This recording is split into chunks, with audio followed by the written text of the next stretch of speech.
The fire's warm, but the woods never rest. You've found your way beyond the pines. It was a gray Wisconsin fall day, cold, damp, and still. Heather and I started the hike anyway. She walked a few steps ahead, talking about food like she always did. Burgers, fries, and cherry pie if they had it. I told her she talked about food more than she ate it. She looked back and said, "Yeah, then you talk like you've got a hand up your butt." I laughed and told her she was disgusting. She said, "Takes one to know one," and kept walking. The trail was narrow and covered in wet leaves. You could smell the dirt and pine sap every time the wind shifted. We hadn't seen anyone else since we parked, which was fine by me. Heather said it felt like we had the whole forest to ourselves. I told her that's what people say right before they find a body. She rolled her eyes and said, "If we find a body, all you're gonna see is a puff of smoke where I used to be." We walked another half-mile before I realized how quiet it had gotten. No birds, no wind, not even the sound of branches moving. It wasn't creepy yet, just odd. I mentioned it to Heather. She slowed down, listened for a few seconds, then said, "Nope, that's my cue to turn around." I told her we weren't even halfway, and she said, "That's exactly why I want to turn around." A few minutes later, Heather pointed off the trail.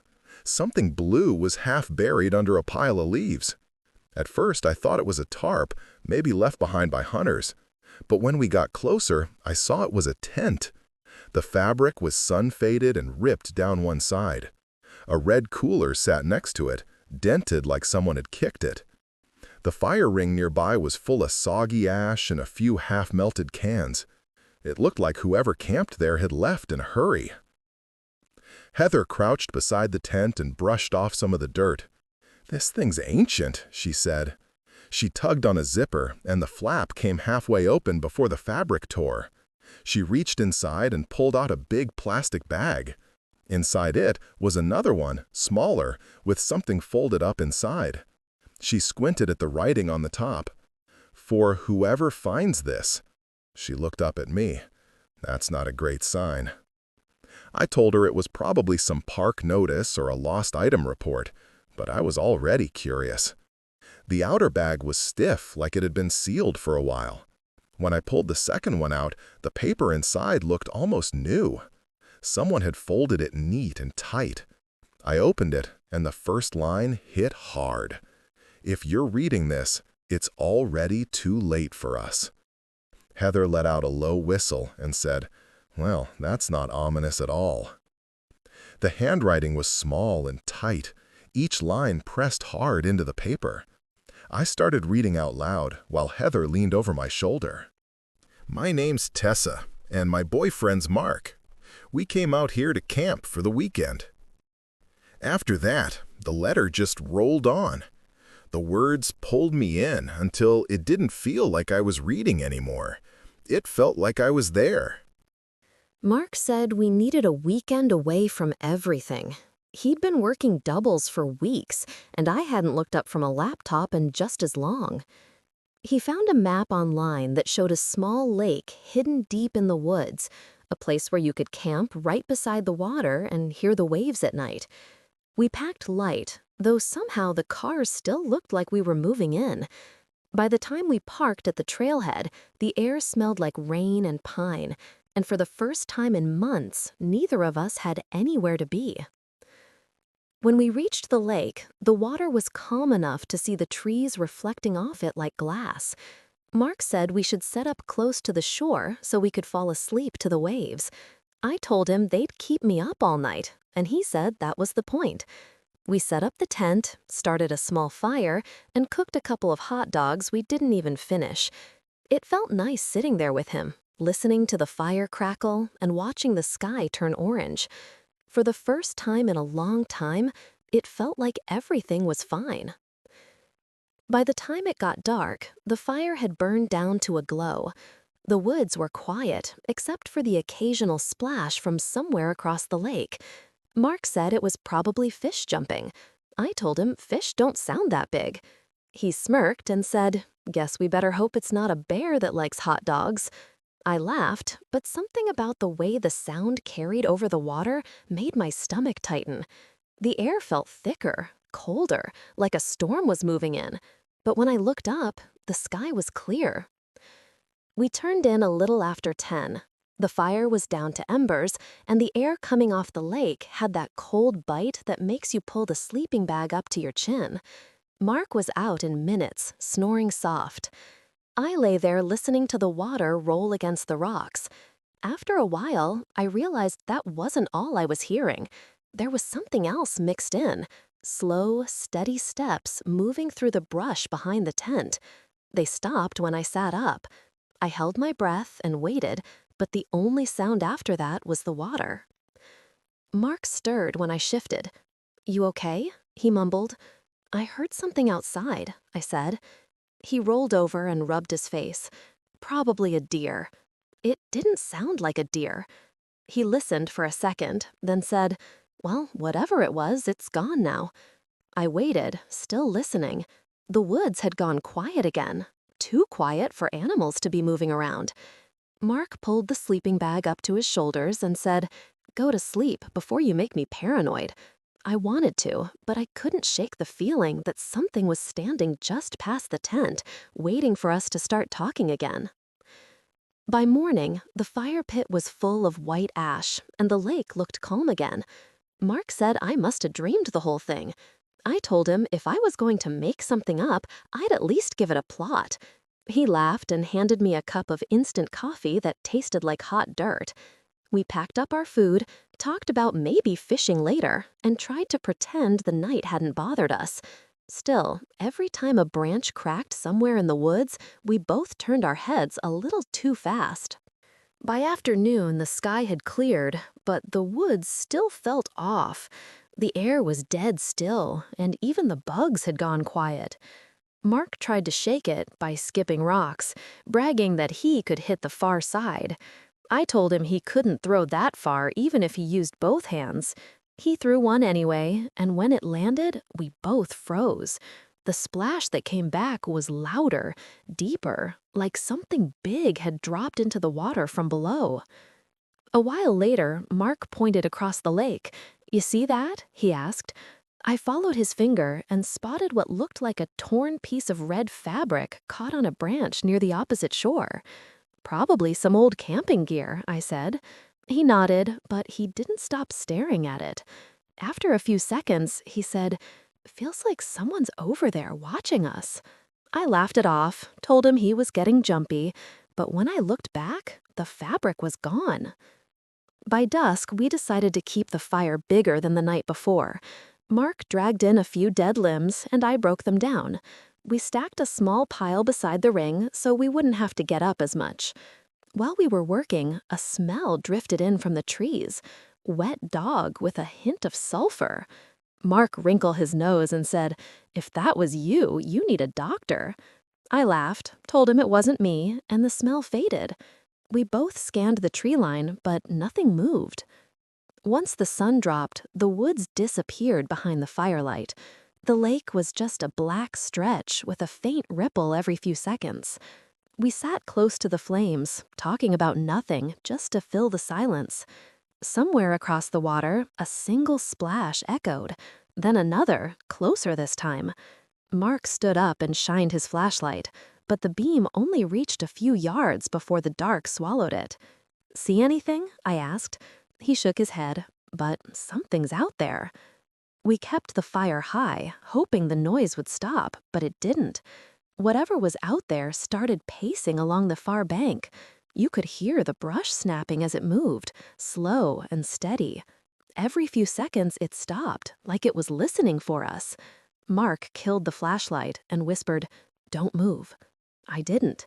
The fire cracked, and in that tiny burst of light, I swear I saw eyes across the water, low to the ground, catching the glow for just a second before they blinked out. Mark finally broke the silence. "We should go," he said. "Go where?" I asked. "It's a 2-mile hike back to the car." Yeah, and whatever that was is already over there. He nodded toward the woods behind the tent. I listened, and sure enough, the noise had moved. The steps were slower now, crunching through the brush a few yards closer each time. I grabbed the hatchet we'd used for firewood. Mark reached for the lantern and whispered, "Rule 1, keep it bright." The sound stopped, and for a second, I thought maybe it had left. Then something splashed in the shallows. Not a fish this time. It was heavier, slower, like someone walking through the water. Mark swung the lantern toward the shore, but the light barely reached the edge. The splashing stopped again, then started on our side of the lake. That's when it hit us. It had crossed. Whatever was out there was now between us and the trail. The brush behind the tent shifted, slow at first, then with a sound like something dragging its hand across the fabric. Mark grabbed my arm, his eyes wide. "Hey!" he shouted, voice cracking a little. The noise stopped, then came a few feet to the left. A second later, we heard breathing, low and steady, like it was matching ours on purpose. Mark raised the lantern, and for half a heartbeat, we saw it. Pale skin, long fingers clutching the edge of the tent, eyes that caught the light and held it like glass. Then it was gone. Mark stumbled back and nearly kicked over the fire. "What the hell was that?" he said, his voice shaking.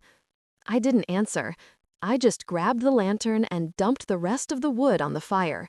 Sparks shot up, and the thing backed off into the dark, but I could still hear it moving, circling us. Every few seconds, there'd be another step, another breath. Mark kept the hatchet up like it mattered, but we both knew it wouldn't. After a while, the sounds stopped. The woods went dead quiet again, like nothing had ever been there. We stayed by the fire, neither of us talking. Mark's hands were shaking so bad he almost dropped the hatchet. I wanted to believe it was gone, but I couldn't.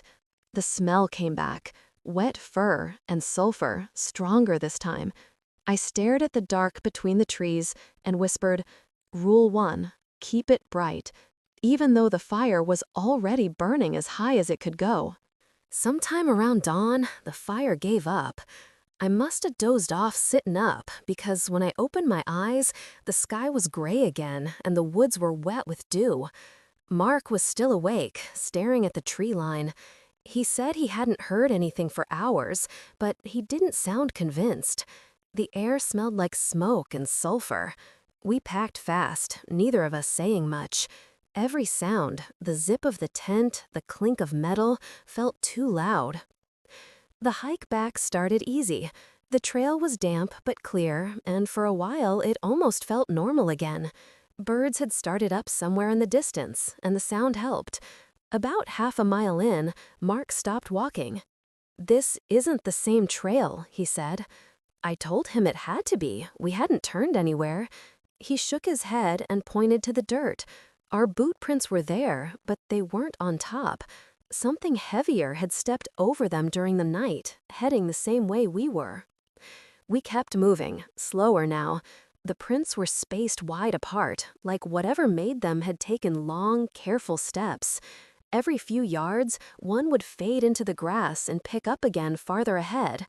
Mark kept glancing behind us, even though nothing was there. The woods felt heavier, like the air itself was thicker.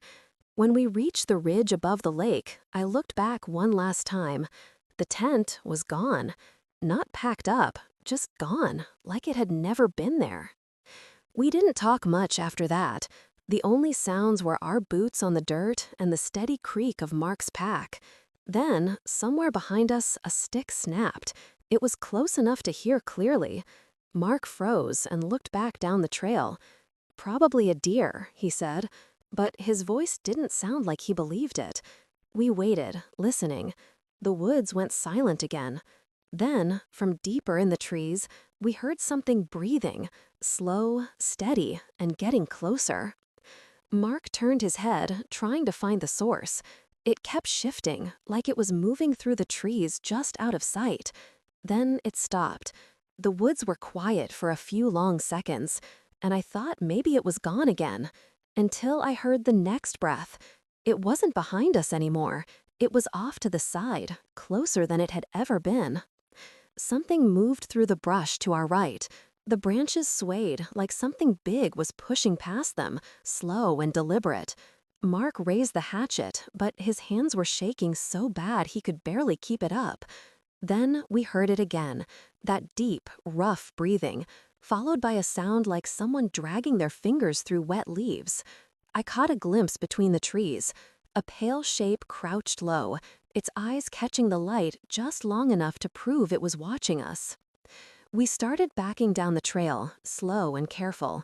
The thing didn't move at first.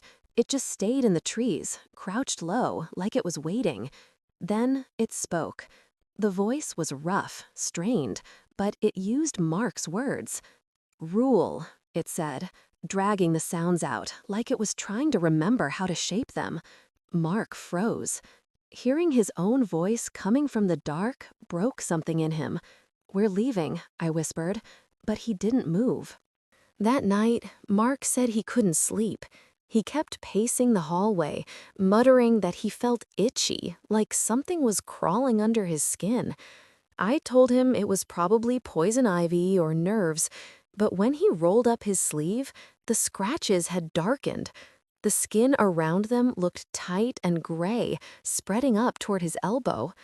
"It doesn't even hurt," he said, flexing his hand like he was trying to convince himself. When I touched his arm, it felt cold and dry, almost like stone. By the next morning, Mark was worse. He sat at the kitchen table, staring at a cup of coffee he hadn't touched. The skin on his arm had taken on a faint gray tint that didn't look real. When I told him we needed to see a doctor, he shook his head. "They won't understand," he said quietly. His voice was deeper now, rougher, like he was speaking through a layer of gravel. Then he looked at me and smiled, but it wasn't the kind of smile he'd ever had before. He didn't eat that day, just sat by the window, watching the woods behind the house. Every now and then, he'd whisper something I couldn't quite catch, like he was answering someone I couldn't hear. When I asked what he was saying, he turned slowly and said, "It's not done with us." His eyes looked strange, lighter, almost silver in the daylight. I told him we should go stay somewhere else for the night. He stood up fast, grabbed my wrist, and said, "We can't leave." His grip was like a python constricting its prey, and when I pulled away, his nails cut into my skin. The marks burned immediately, thin red lines that stung long after he let go. I tried calling for help, but there was no signal. I even ran outside and stood in the driveway, waving my phone in the air like that would fix it. When I came back in, Mark was standing in the kitchen, staring at the sink. The water was running, but he wasn't washing his hands. He was just watching it swirl down the drain. "We should go to the hospital," I said, keeping my voice calm. He didn't look at me when he answered. "It doesn't want that," he said quietly. "It's waiting for us." Mark stayed near the back door, staring out at the woods like he was waiting for someone. I tried to pull him up, but he wouldn't move. His skin had gone gray, veins showing dark under the surface. When I said his name, he turned toward me with eyes that caught the porch light and shimmered silver. "It's calling," he whispered. And this time I could hear too, a low, breathy sound drifting in from the trees. At first, I thought I was imagining it. The sound came and went like wind through the trees, soft and uneven. Then I started to hear words. My name, whispered low, almost gentle. I covered my ears, but it didn't stop. It was inside my head now. Mark's breathing slowed beside me. "See," he said, smiling without looking away from the window. "It knows you too." I tried drowning it out, turned on the TV, ran the faucet, anything that made noise. None of it worked. The whisper stayed under everything, pounding in my head like a migraine that wouldn't stop. When I shut the blinds, Mark got angry. He pulled them open again and said, "You'll make it mad." I told him there was nothing out there, that he needed help. But the moment I said it, the whisper rose in my head, sharper now, angry. My nose started to bleed. The voice stopped whispering my name and started using words I didn't know. They sounded broken, like something trying to speak through water. But the longer I listened, the more sense they made. It wasn't talking to both of us anymore. It was talking to me, telling me to open the door, telling me it was cold. Mark smiled when I said I could hear it clearly now. "Good," he said. "Then it's almost time." That night, Mark stopped pretending. He stood up from the floor without a word and walked to the door. When I tried to block him, he pushed past me like I wasn't even there. His strength didn't make sense anymore. He barely looked human, but every move was calm, deliberate. I grabbed his arm and shouted his name. He turned, and for the first time, I saw his teeth. They looked coated in a gray, chalky layer, ridges built up along the edges like they'd been growing over themselves. "I'm hungry," he said, voice flat as stone, and then he walked out into the dark. I grabbed a flashlight and followed him out the back door. Mark was already halfway across the yard, heading toward the Johnsons' house next door. I called his name, but he didn't stop or even look back. He walked like he knew exactly where he was going. When he reached their porch, the light above the door flickered, and I heard him speak in a voice that didn't sound like his own. "We're hungry." By the time I reached the fence, Mark was already at their back door. The flashlight shook in my hand, and for a second, I thought about turning around, pretending I hadn't seen any of it. Then the door creaked open. I heard Mrs. Johnson's voice, half asleep, confused, ask if everything was okay. Mark stepped inside. The sound that followed wasn't a scream. It was one short breath, then nothing. I dropped the light and ran to the porch, but by the time I got there, he was standing in the doorway, his face and hands covered in blood.